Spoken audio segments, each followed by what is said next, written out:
Welcome to this video on the architecture of consent.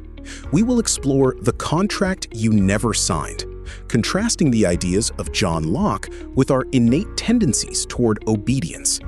For 200,000 years, humans lived in dominance hierarchies. We evolved a reflex for deference before language existed.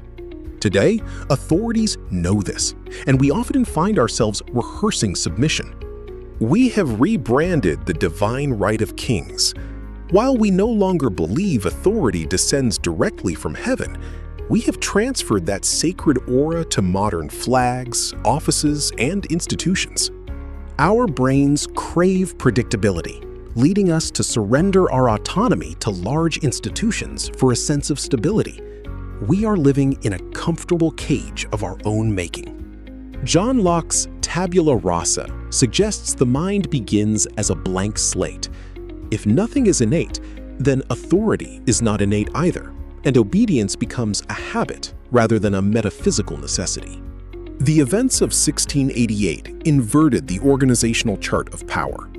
Government was reimagined as an artificial tool, a hired guard for rights, rather than a father figure commanding obedience.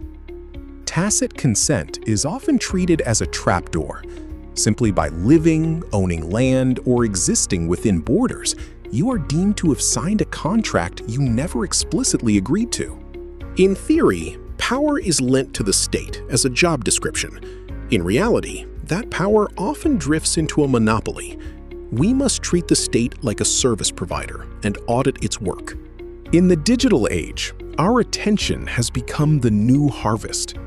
While we previously traded labor for property, we now trade our behavior and data, often for free, within algorithmic enclosures.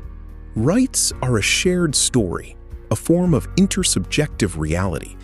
They exist only because we collectively agree to believe in them. When that belief falters, the reality of those rights changes. Our beliefs are maintained by sophisticated systems.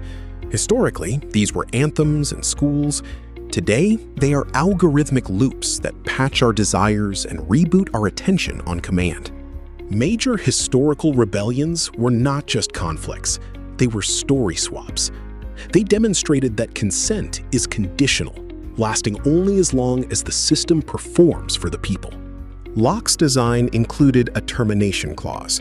Rebellion, in this context, is not a failure of the system, but the system working exactly as designed when the contract is broken. Audit the information you consume. Since the mind is a blank slate, your beliefs are sourced from somewhere.